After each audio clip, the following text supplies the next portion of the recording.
All right, welcome back. My guest is joining me right now. He is Tosin Ige, who is a senior economist, impact research at Proshare Nigeria. Welcome to you, Tosin, and thank you for joining us today.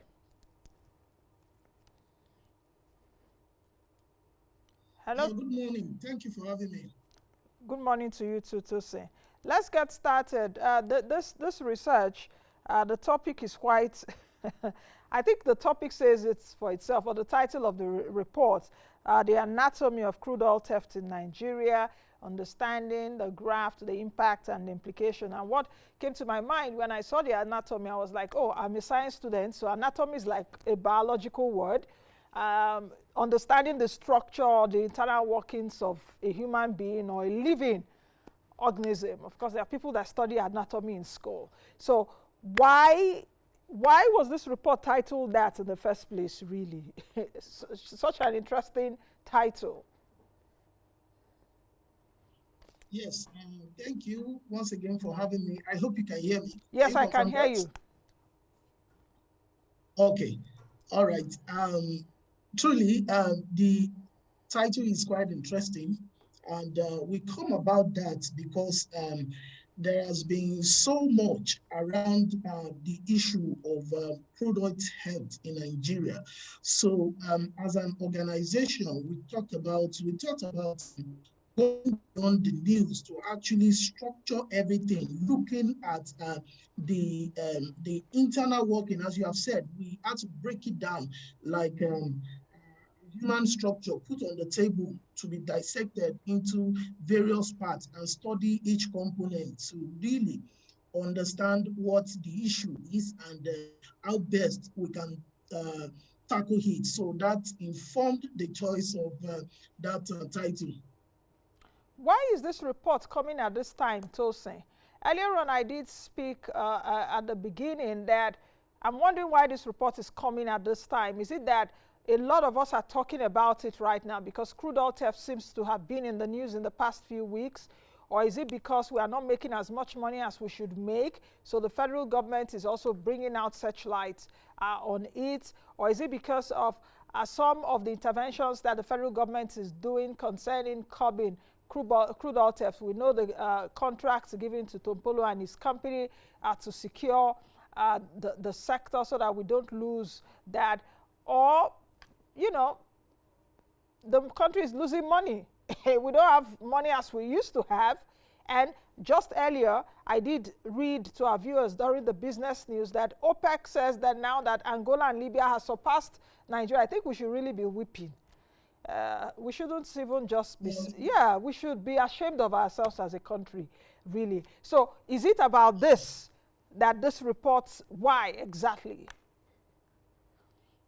Okay, thank you for that. I think all you have said actually feed into our objective, really, because it is for us that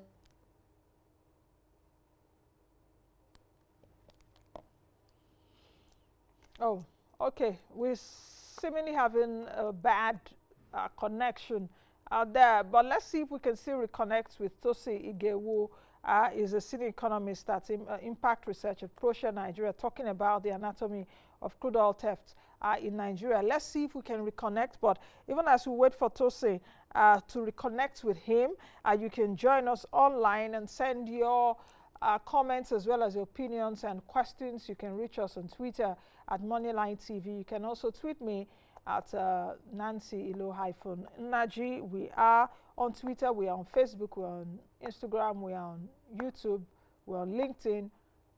You know, what other social media platform am I forgetting? So you can send your comments. Shall we take a break, Director, so that we can reconnect with Tosin, and when we return, we'll continue the discussion. Do stay.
All right, welcome back. Tosin Ige is still with me. Tosin, if you can hear me now, perhaps you Yes. can land on your point. I hope that the network doesn't misbehave again so that we can finish this interview.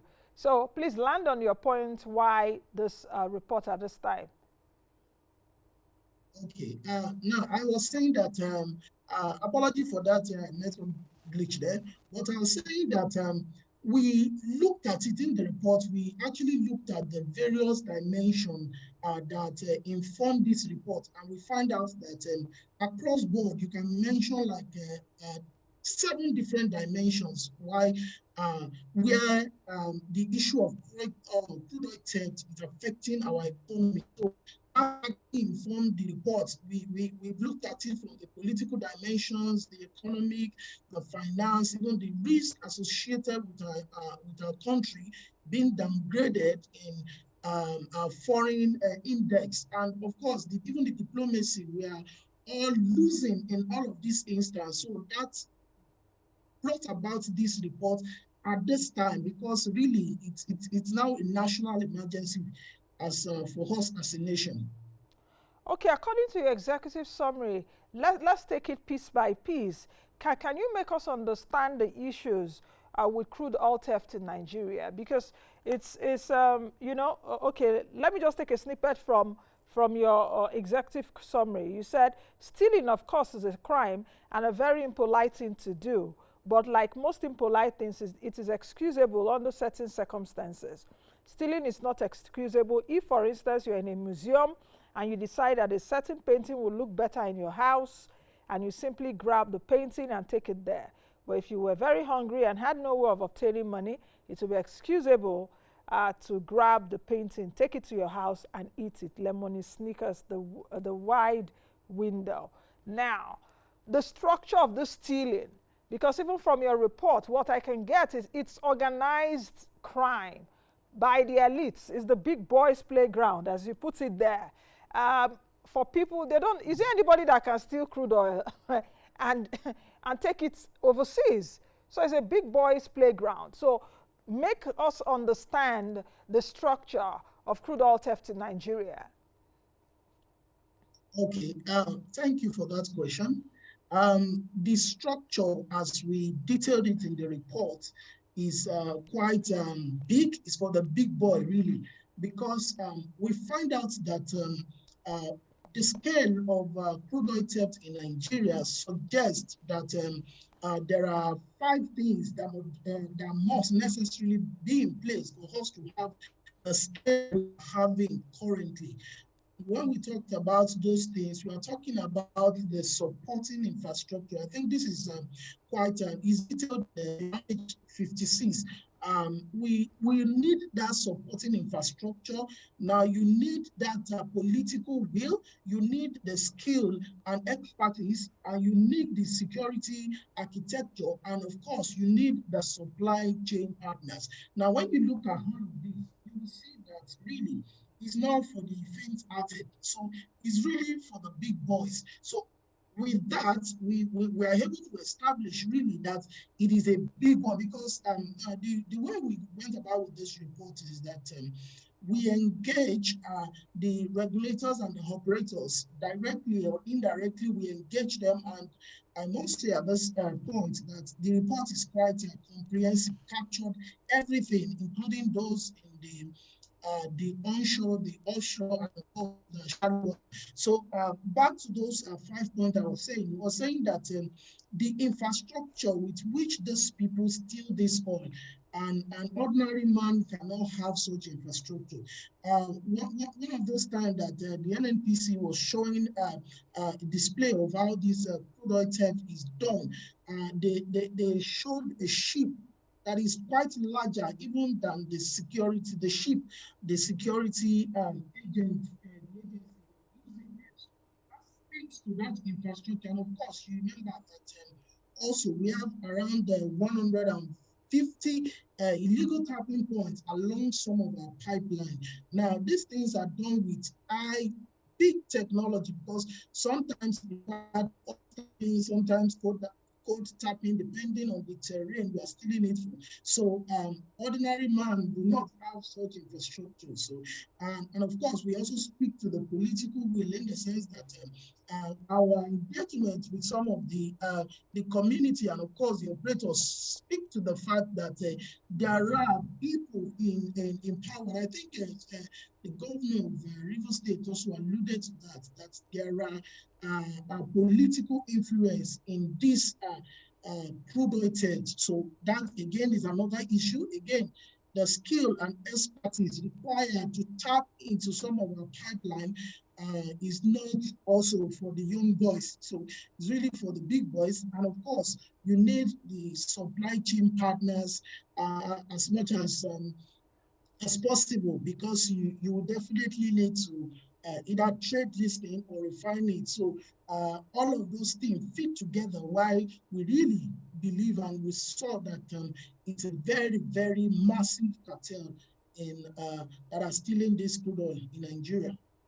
Tosi, if you've talked so much about political will, definitely, which is in short supply, and this elite conspiracy that we've seen so far in terms of stealing Nigeria's crude, which should be punishable in any country because you're stealing national assets, as it were, for self gains.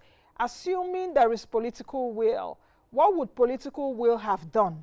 I'm just curious. If there's political will, what would political will do to avoid this?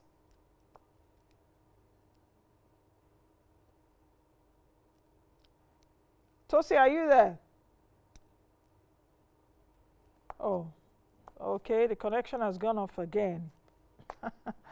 All right, in case you're just joining us, we're talking about the anatomy of crude oil theft in Nigeria, and I'm speaking with the Senior Economist Impact Research at Proshare Nigeria. We're talking about the report that was released by Proshare Nigeria titled The Anatomy of Crude Oil Theft in Nigeria, Understanding the Graft, Impact and Implications.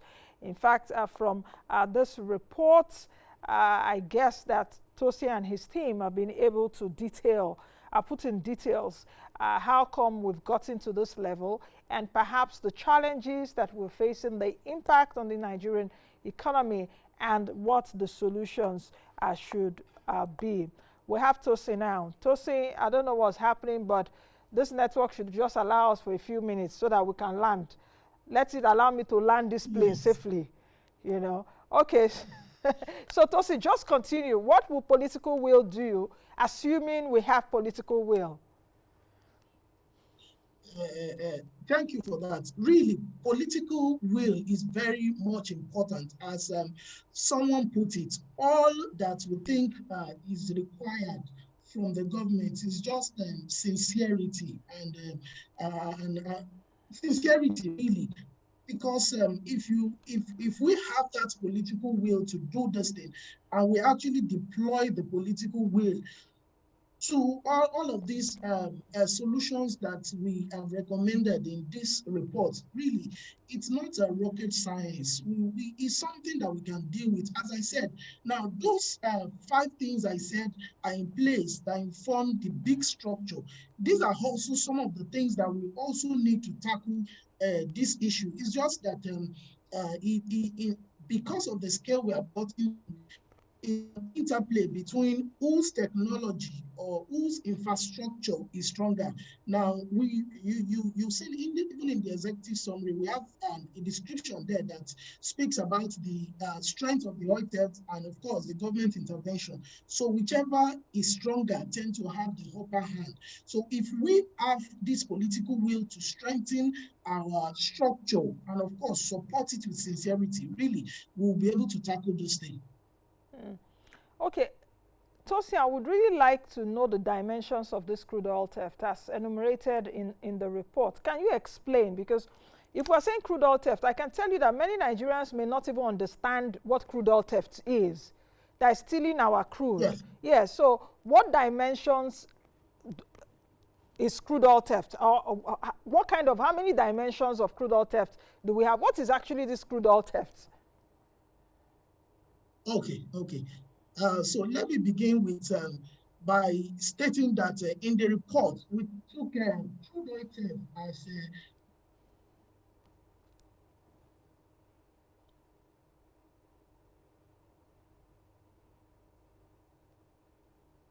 Okay. The network. I guess we should take a break. Let's take a break and see if we can bring in Tosin again. But okay, we have him now. Wow, what's happening today? Tosin, I don't know. I don't know what's happening with Lagos today. I guess it's the weather. Okay. So please continue. The dimensions of crude oil theft.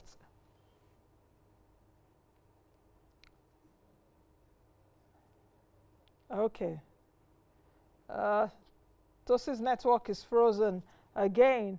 Okay, just before we get him on, and just perusing through the report that Proshare Nigeria came up with, it did itemize a lot of things in the report in terms of closing the leaky oil valves, as well as what they call the quick and dirty fixes. I hope that we can get Tosin again so that he can talk about this. The quick and dirty fixes, as well as the longer term fixes. The quick and dirty fixes, quite interesting, what we need to do right now to stop crude oil theft. Earlier on, I did say that OPEC, in its September oil market report, said that Angola and Libya has surpassed Nigeria in terms of oil production. Nigeria has, for many years, has that top position of being Africa's largest crude producer. But now we should just cover our faces, you know, because countries that are smaller than we are and do not have as many billions of oil reserves are overtaking us because we are not manning our assets well. Or just like Tosin said, according to Proshare, it is the big boys' playground. Will the government really say that it doesn't know those that are stealing the oil? Is that tenable? You know, so I guess that's what this report is talking about. Let's quickly take a break. If we come back, we'll try to reconnect with Tosin Ige, who is the senior economist, impact research at Proshare Nigeria.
All right, I think Tosin is back with me. Tosin Ige, the senior economist at Impact Research Proshare Nigeria.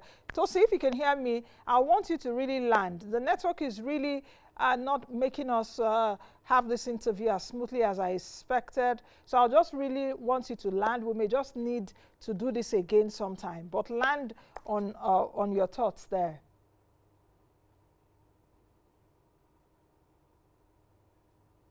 Can you unmute yourself, Tosi, please?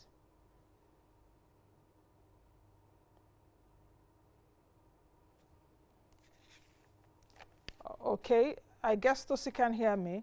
Tosi, if you can hear me, I think we'll have to do this interview again. We'll really have to do it again. And the network doesn't want us to talk about crude oil theft this morning. Why? Why? We are going to talk about it because our crude oil is daily being stolen. But anyway, I've been speaking with Tosin Ige, the senior economist at Impact Research at Proshare Nigeria. As I promised, we'll bring him back to take a look at the anatomy of crude oil theft in the country. Let's quickly take that, and I think that's it from me for today.